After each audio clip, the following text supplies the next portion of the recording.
Muy bienvenidos, mis queridos telepensantes. Celebramos esta semana el natalicio número 243 de Bernardo O'Higgins. Y a propósito de eso quería mostrarles una obra de arte de mi querida amiga Magdalena Mervilá, que es autora de este libro maravilloso. Ojalá hicieran un libro así también de José Miguel Carrera, ¿no? Podríamos comenzar, si estamos hablando de diversidad, integridad, integración, perdón, de integridad no habla nadie, me equivoqué. Es más, ahora se habla del derecho del delincuente, del ciudadano a manifestarse cuando es delincuente, como delincuente, ¿no es cierto? Este fue un regalo muy querido de mi amiga Magdalena. Bueno, el tema que vamos a tocar hoy día es cómo va avanzando, cómo fue avanzando, ¿no es cierto?, la posibilidad de una guerra civil en Chile. Todo esto, por supuesto, que no constituye ni un gramo de la memoria histórica que tienen las generaciones actuales. Y lo hablábamos con un amigo que ha sido telepensante, participante del curso anterior y que también está con muchas ganas de participar del nuevo curso de la constituyente en clave neomarxista. Y él me decía que efectivamente el problema o la derrota de la derecha había comenzado cuando se aceptó que Allende era un héroe, que Allende era esta carne para el bronce, que él quería hacer de hecho, y que Pinochet era el malo y que no hubo absolutamente ninguna, ¿cómo uno lo podría decir?, ninguna explicación, porque una cosa es justificar y otra es explicar para lo acontecido del 11 de septiembre del 73 en adelante.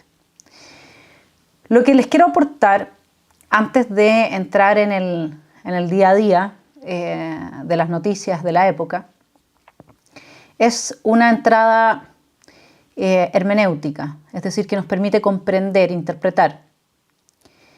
Cuando tuve una experiencia de trabajar en el Museo de la Memoria, había un grupo de jóvenes que decían que debía dejar de hablarse de las víctimas de la represión, que había que empezar a hablar de los héroes de la represión.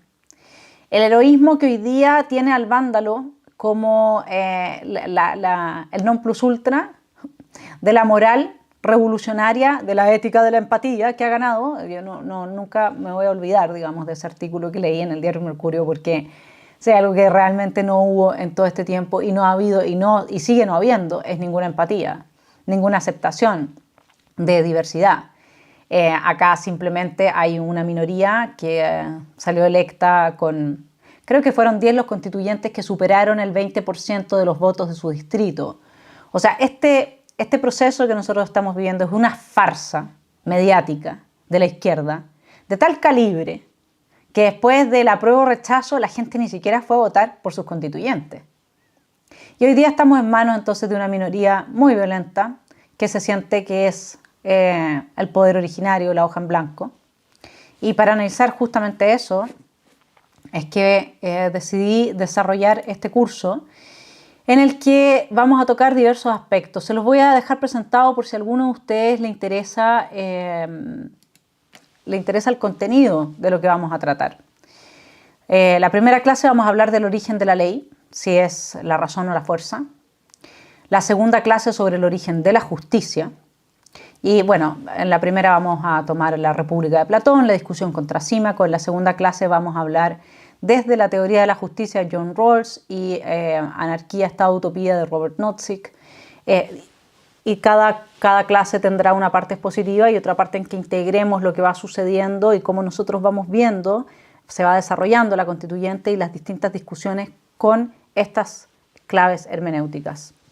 La tercera clase, estallido del 18 de octubre, la naturaleza humana y el diseño de las instituciones.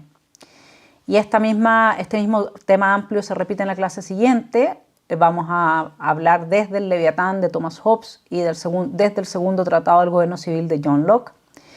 En la quinta clase vamos a entrar en el tema de la modificación del capítulo 15 de la actual constitución, el acuerdo por la paz social y la nueva constitución.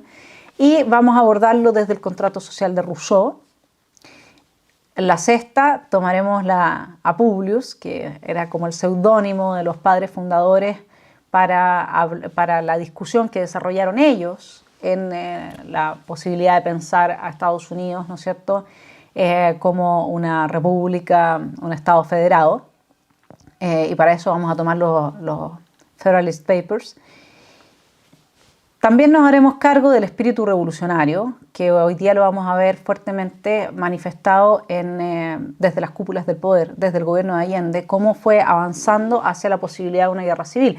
El espíritu revolucionario requiere de una etapa de destrucción total, y eso implica vidas de ciudadanos que no están de acuerdo con lo que se va avanzando desde una nueva estructura de poder, que se captura con un golpe que puede ser un golpe de Estado, puede ser un golpe con guante blanco, puede ser un golpe mediático, y así se van capturando las estructuras de poder. Bueno, para hablar del espíritu revolucionario vamos a tomar el libro de Hannah Arendt sobre la revolución, y nos vamos a hacer cargo también de la balcanización de Chile, que es muy distinto a hablar de un Estado plurinacional que lo que estamos viendo hoy día, que es el proceso de balcanización. Para eso también tenemos una tremenda invitada a este canal el próximo lunes, así es que no se lo pierdan, estén atentos. Nos haremos cargo del corporativismo político, Carl Schmitt, en la Constituyente, también del golpe mediático desde Noam Chomsky y Gramsci, que dio la izquierda totalitaria del 18 de octubre en adelante. Nos vamos a hacer cargo del inmoralismo y el quiebre del sentido común, desde la genealogía de la moral de Friedrich Nietzsche. Y finalmente haremos el análisis psicológico de El Vándalo como el nuevo actor de la deconstrucción de la democracia y la construcción de una narcodictadura. Así es que a quienes estén interesados en tomar este curso, que obviamente que tiene un costo, porque es la manera también de financiar todo el aporte que vamos haciendo, además de mis estimados Patreon, que siempre siguen ahí y les agradezco mucho, que me escriban al correo kaiser.vanessa@gmail.com y vamos a profundizar entonces en los temas que le mencioné. Sobre la columna de hoy, les cuento, cuando yo estaba trabajando en el Museo de la Memoria, entonces llegaron estos jóvenes a pedir que se hablara de héroes y no de víctimas. ¿Y eso es por qué? Porque nadie toma, por ejemplo, a seguir a una víctima, pero sí a un héroe. Esta es la forma de la batalla cultural más profunda, que no es solamente haber dejado a Allende como el bueno. Cuando Allende fue realmente un pésimo gobernante, se le escaparon de sus manos todos los hilos del poder, y en lo que él pudo no contribuyó ni a la democracia ni a la paz, sino, como lo veremos hoy día, muy por el contrario, contribuyó a animar el caldo de cultivo de una guerra civil. Allende podría haber dejado el poder, pero no, él quería hacer carne para el bronce. Entonces, cuando nosotros vemos, les voy a leer una primera parte de un artículo que está publicado sobre Luciano Cruz Aguayo, que era el líder del MIR. Y uno cuando ve cómo la izquierda trata a sus terroristas, cómo trata a sus asesinos, igual que el Che Guevara, ¿no es cierto? Cómo la izquierda trata a sus criminales. Y nosotros cómo tratamos a nuestros héroes. Haga el contraste y después pregúntese por qué ganan unos y pierden otros. 50 años han transitado, dice este artículo, desde la muerte del dirigente más carismático de la nueva izquierda revolucionaria sesentera chilena, Luciano Cruz Aguayo, y su nombre ensancha la lista de los que podemos denominar las y los revolucionarios olvidados de nuestra tierra. La fecha exacta de la desaparición física de Luciano fue el 14 de agosto de 1971. Medio siglo después, el joven historiador Pedro Lovera Parmo, esto es un comentario a un libro cuyo autor es Pedro Lovera Parmo, vino a justiciar su olvido dedicando un libro a reconstruir las apasionantes revueltas de su vida. Revueltas que le costaron la vida a mucha gente. Revueltas que dejaron en estado de hambruna a parte importante del país. Revueltas que pasaron por la casa de Antonieta Machel, violada por los 14 o 15 tipos que entraron del MIR. Y después se suicida, ¿no? Porque no soporta vivir con eso. Esas son las maravillosas revueltas de esta gente. Patricio Mans, en su canción dedicada a Luciano, dice que Vuelve armado de agua y viento, a velar los sueños vuestros, a encender los sueños muertos. La memoria estalló y ha relumbrado como nunca en estos días de revueltas. ¿Cómo vuelve realmente Luciano? A medio siglo de su partida, vuelve en hueso, insistiría Mans, y con toda razón, pues serán sus propias virtudes revolucionarias las que hoy se encandecen en la mirada de una nueva generación que vuelve a creer en el pueblo, en su destino y en el derecho a luchar, hasta que la dignidad se haga costumbre.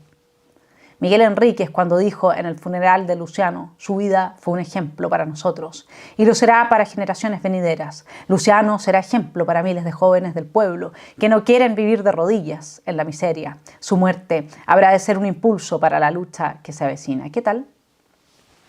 Así habla esta gente de sus terroristas. Ese es el problema, mi querido telepensante. ¿Y cómo se habla de la gente que nos liberó de estos terroristas y dónde está esa gente? Bueno, esa es la hermenéutica que hay que entender. Cuando le hacen a Norambuena, Hernández Norambuena, esta entrevista en la red y lo dejan como un héroe. Esa es la forma de inmoralismo que empieza a destruir el sentido común y que produce la anomia en la cabeza de la gente. Porque ya no es solamente que un carabinero no pueda tomar preso a un delincuente, porque al delincuente después se le libera y se le considera un héroe. Y el carabinero llega a su casa y su hija le pregunta, y esto es un testimonio real, papá, ¿tú te dedicas a sacarle los ojos a la gente? Ese es el golpe mediático que conectó el malestar producto de la corrupción, la colusión entre ciertos sectores políticos y económicos, la total ineficiencia de un aparato estatal que es criminal en este país, porque nadie puede aumentar el gasto en un 70% real en 10 años y seguir teniendo cola en los consultorios. El golpe mediático fue tomar todo ese malestar, que la justicia no funciona, y conectarlo a través de la etiqueta de desigualdad con la Constitución. La gente nunca quiso cambiar su Constitución, no salió a la calle pidiendo otra Constitución. Hubiese bastado con que Piñera hubiera llamado a elecciones.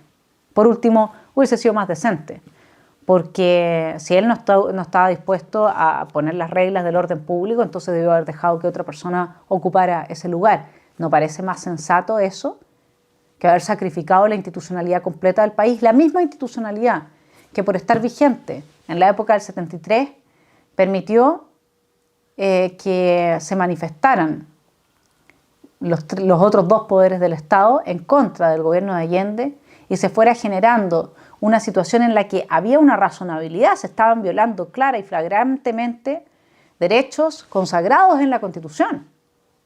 Acá cuando se plantea que esta es una hoja en blanco y que la convención es ex nihilo y no se debe a ninguna condición anterior, como es el acuerdo que le dio origen, lo que se está haciendo es, evidentemente, que deslegitimando cualquier institucionalidad que permita la defensa de los derechos de los chilenos.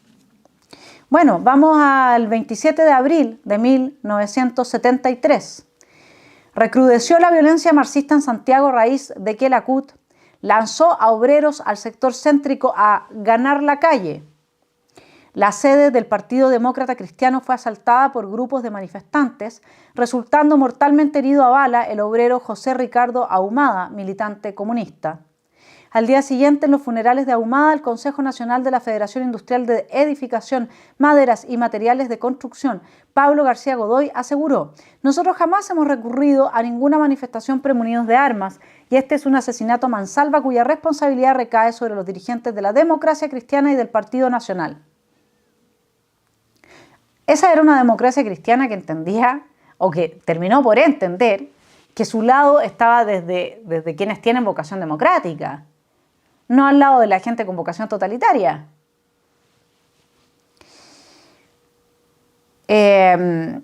Ante una concentración que el mismo 27 de abril hicieron por orden de la CUT, trabajadores UP frente a la Moneda,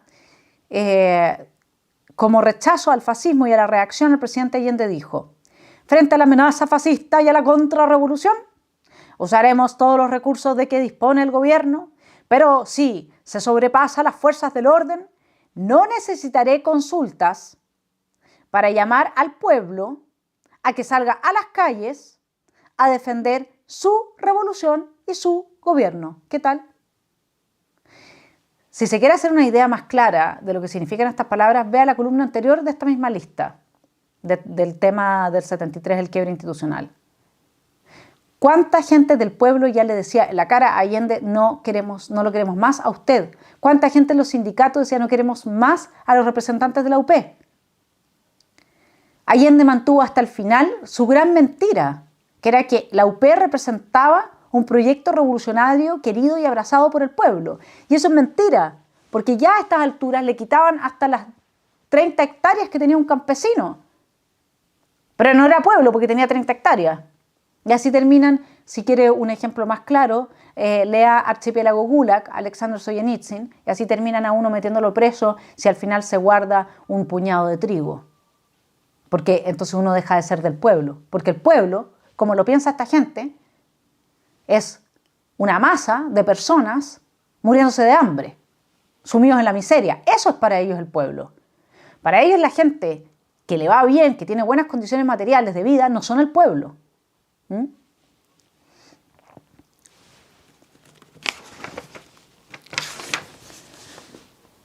de mayo.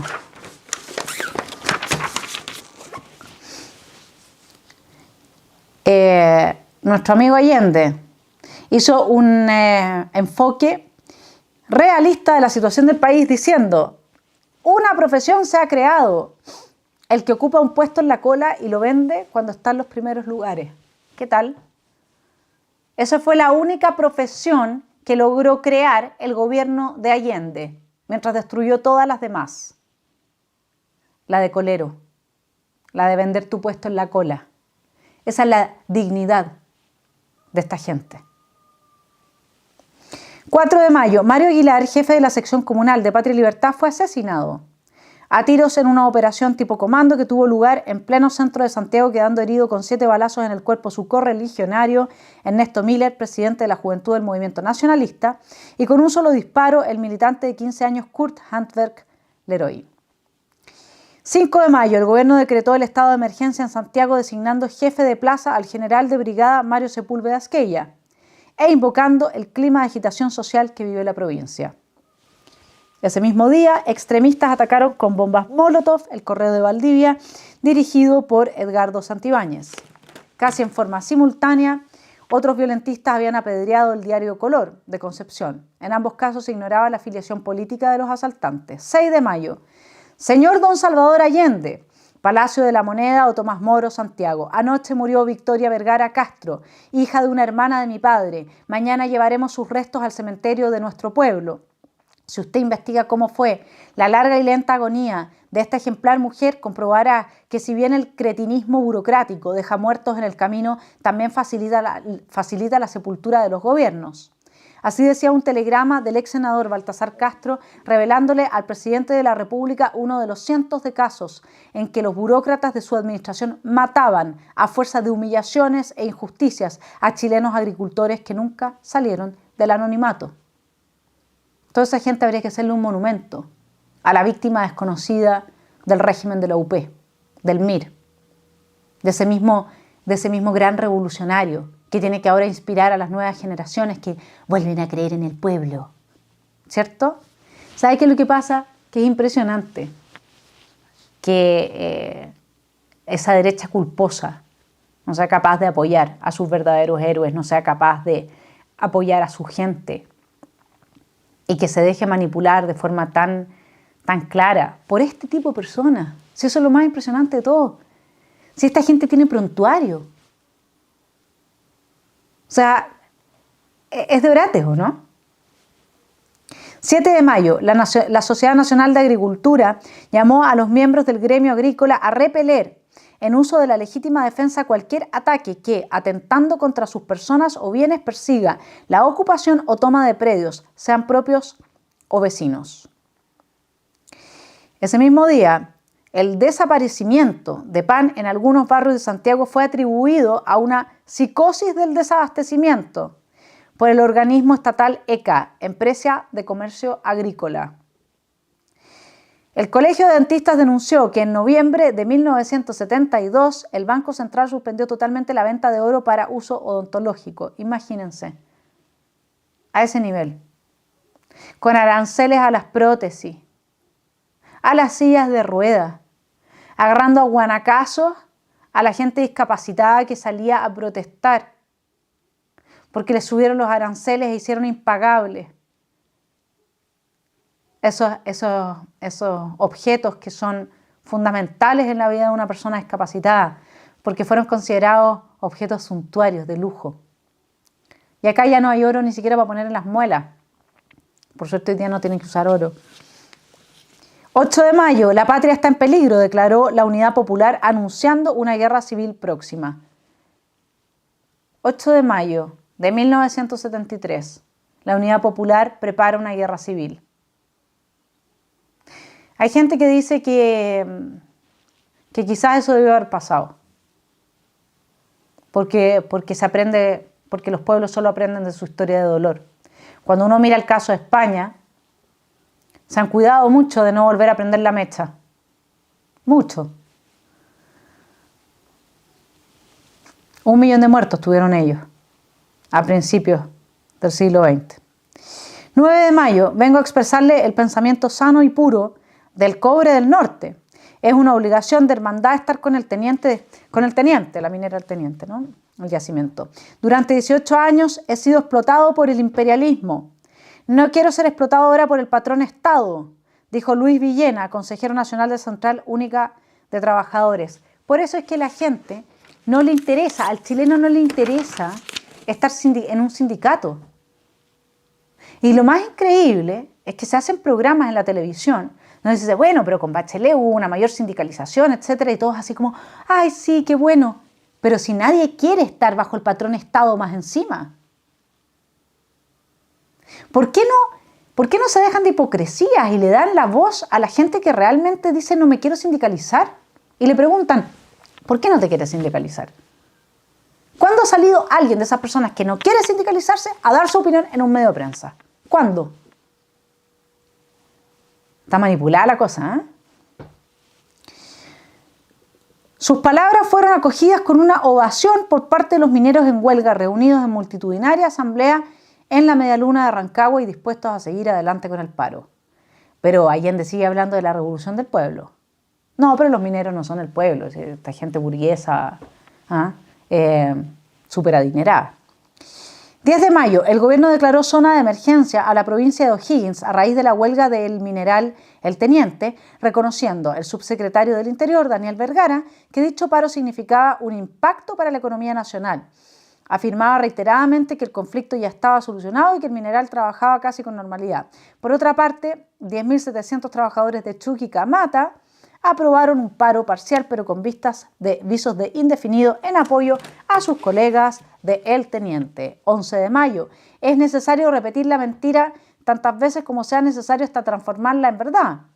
Fue la sentencia de Lenin citada por el senador DC, José Musalem, para ilustrar la actitud del gobierno con los trabajadores del cobre que se hallan en huelga, movimiento que la UP desacredita sistemáticamente.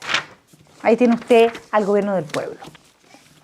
14 de mayo, el general Bachelet, secretario nacional de distribución, invitado a prestar declaraciones ante la comisión de la Cámara que estudia la acusación constitucional contra el ministro de Economía, Orlando Millas, reveló que, en sus palabras, existe en el país una verdadera psicosis del desabastecimiento y que incluso se ha creado el oficio de colero, al cual han adherido muchos obreros de la construcción.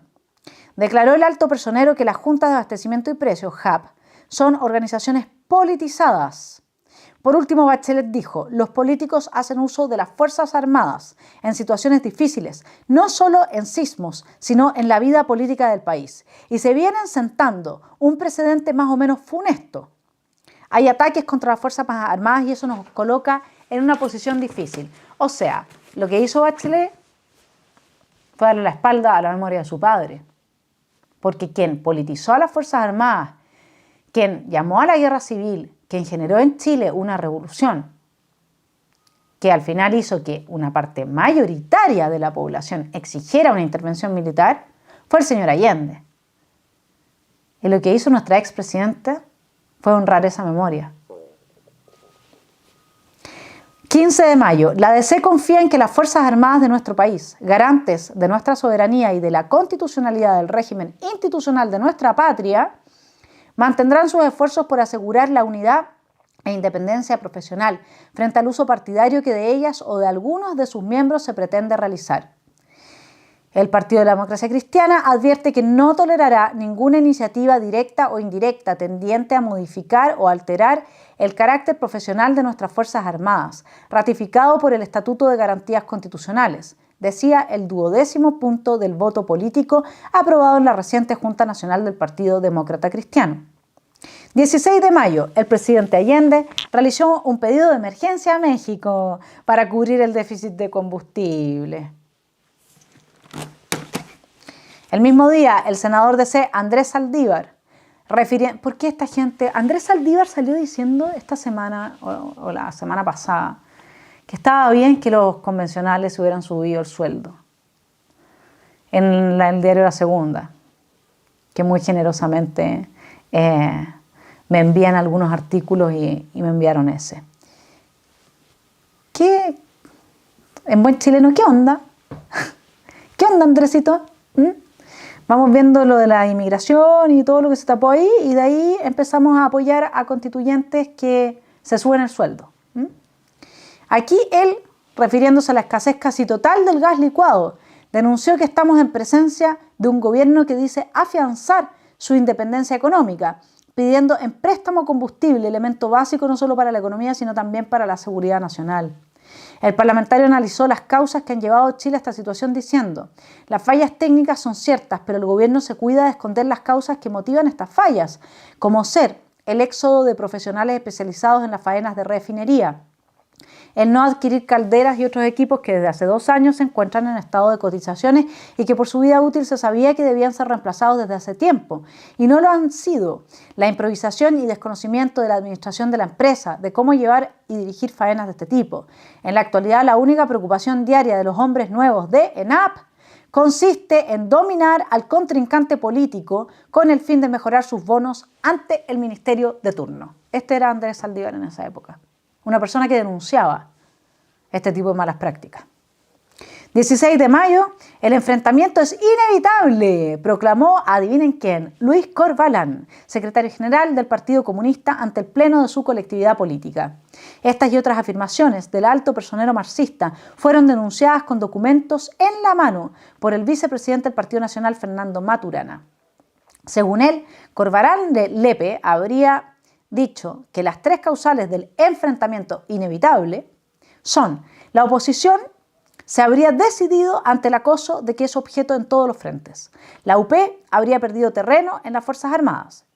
Estaba esto, a su juicio, muy claro en la Marina y la aviación, considerando el ejército como neutral. La situación internacional de Chile es actualmente grave, concretamente con Bolivia, Perú y Argentina. Los contactos con Cámpora, Perón fueron malos, aumentándose el aislamiento diplomático. El personero comunista recomendó a sus correligionarios efectuar a cualquier precio un acercamiento a las Fuerzas Armadas, mostrar hacia ellas extrema docilidad y vender la idea de que el PC es fervoroso partidario de la paz social. De acuerdo a la documentación obtenida por Fernando Maturana, Luis Corvalán se mostró extraordinariamente preocupado por el presidente Allende, presentándolo como decaído y asustado. Dijo el secretario general que los comunistas le habían recomendado jugarse por un acercamiento con las Fuerzas Armadas y que para abuenarse con ellas era necesario reprimir al MIR y a otros revolucionarios de la ultraizquierda. El primer mandatario habría dicho sí a todo, pero ahora, según Corvalán, Allende vacila. Por último, concretando sus ideas y revelaciones, la primera autoridad del PC ordenó desatar, cueste lo que cueste, una campaña en la que el Partido Comunista se dedique a estigmatizar la guerra civil, a fin de culpar a la oposición de estar preparando el enfrentamiento. Son salvajes estos tipos, ¿eh? Cómo inmediatamente leen, van leyendo, decodificando qué va pasando en las cabezas, no en los bolsillos, no en las empresas, no en el mercado, en las cabezas de la gente. Y desde ahí se adelantan. Eso es lo que se llama la batalla cultural. Pero le digo una cosa, mi querido telepensante, si usted va a la Universidad de Chile o a cualquier universidad, se encuentra con personas que llevan cursando 6, 7 años la misma carrera, viejos para las nuevas generaciones que entran. Y usted sabe lo que hacen: proselitismo político. Así capturan a las generaciones que vienen entrando. Además, normalmente tienen acceso a fondos de los centros de estudio, de los centros de estudiantes. Y esos centros de estudiantes al mismo tiempo normalmente obedecen a este tipo de personajes. ¿Y este tipo de personajes quién los financia? La diferencia entre la izquierda y la derecha es que la izquierda financia a su vanguardia gramsciana, que es la que hace este tipo de trabajo justamente. Que no generan plata, es verdad. No le van a aumentar la TIR de su negocio, es cierto. Ni el de ellos tampoco.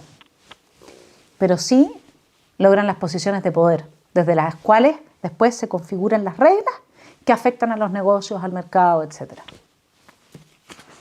Entonces, ¿cuál fue la estrategia del Partido Comunista en esta época? Aparecer como que ellos no quieren una guerra civil, a pesar de que reconocen que es inevitable, que ellos la condenan para poderle atribuir la culpa a la derecha. Lo mismo hicieron con el tema del régimen militar. La culpa fue de los civiles, de la derecha, de los militares, etc., no de ellos, que tenían al país en estas circunstancias. ¿Ustedes sabían, mis queridos telepensantes, que la gente agarraba maíz y le tiraba maíz a los militares en la calle? Es una manera de decirle que eran gallinas.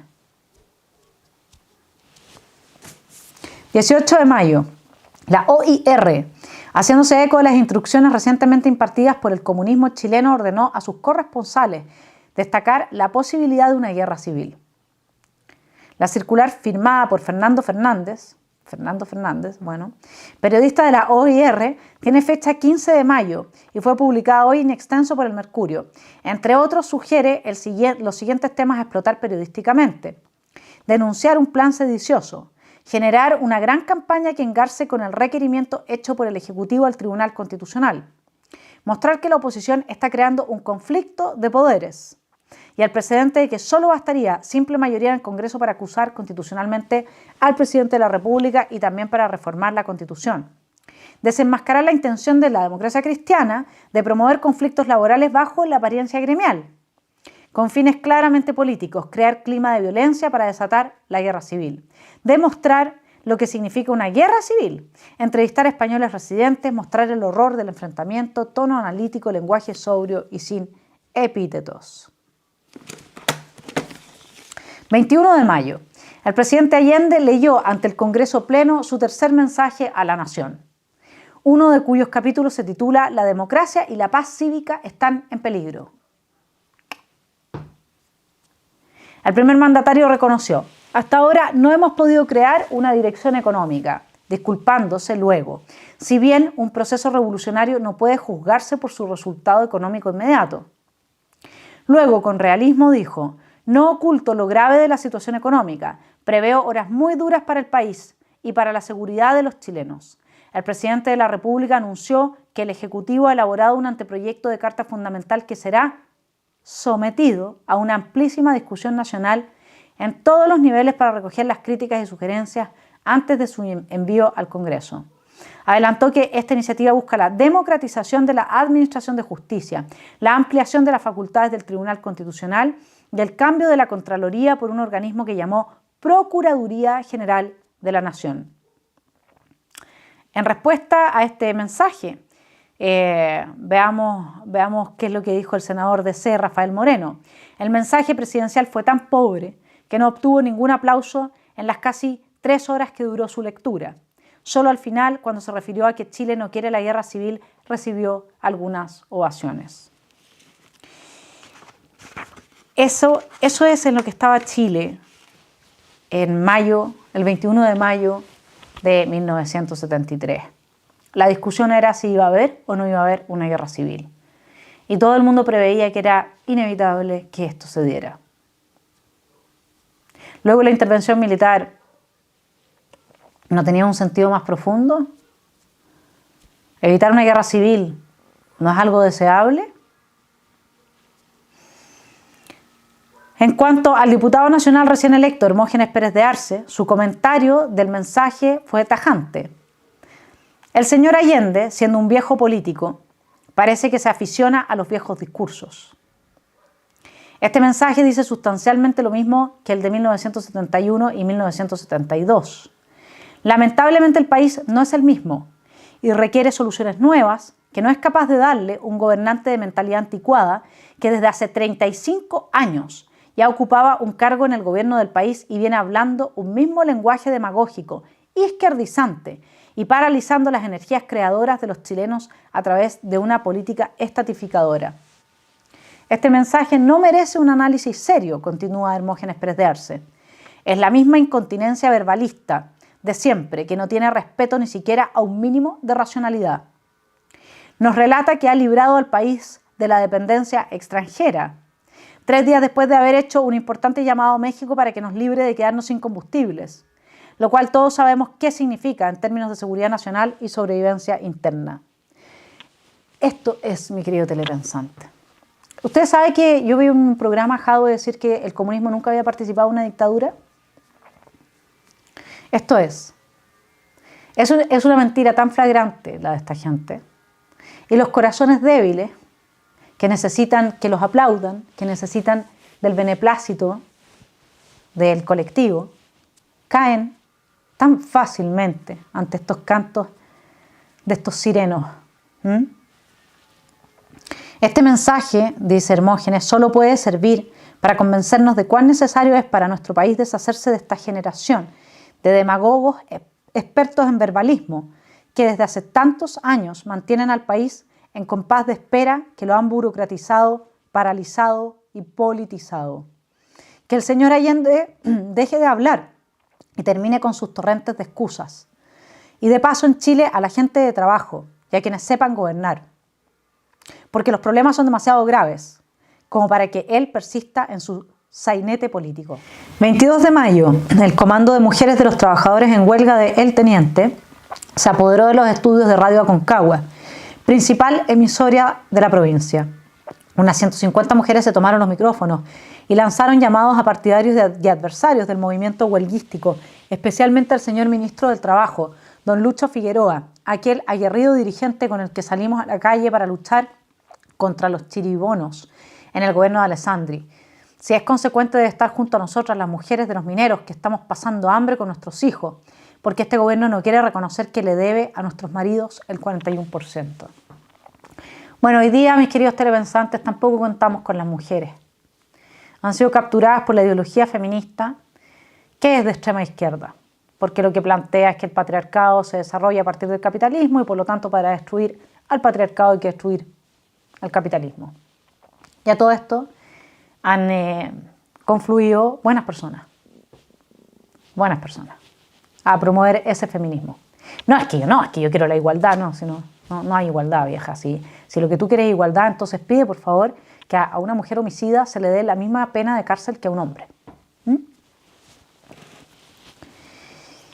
Altos dirigentes del Partido Socialista de Rancagua fueron detenidos bajo la acusación de ser los autores de los disparos con armas de fuego que causaron 6 heridos, 3 estudiantes y 3 mineros, entre los asistentes a una pacífica manifestación de apoyo a los trabajadores en huelga del Teniente. No, pero aquí no, guerra civil no, ¿cómo la vio? Luego patrullas militares y de carabineros allanaron la sede del PS. Encontraron gran cantidad de armas y bombas Molotov. 23 de mayo, 21 centros de alumnos de la Universidad de Chile en Santiago, que representan aproximadamente a 25.000 estudiantes, paralizaron sus actividades en solidaridad con la huelga de los mineros del Teniente. Hoy día tampoco tenemos a los estudiantes. Están tan deconstruidos. 23 de mayo, el Partido Comunista ordenó a sus militantes tomar medidas contra los sectores más reaccionarios del país que preparan la guerra civil. La única actitud que corresponde es salir con fuerza y prontitud al encuentro de esta nueva intentona sediciosa. Siempre hacen lo mismo. Acá, para los tiempos del estallido, cuando se trató de hacer las manifestaciones por el rechazo, acuchillaron incluso a gente. Pero la intentona sediciosa o estos fascistas, ¿no es cierto? Porque salen con unos escudos y... O sea, yo no voy a defender a nadie, no me gusta esa forma de hacer política, pero por favor, Pues pongamos las cosas en una balanza, ¿no?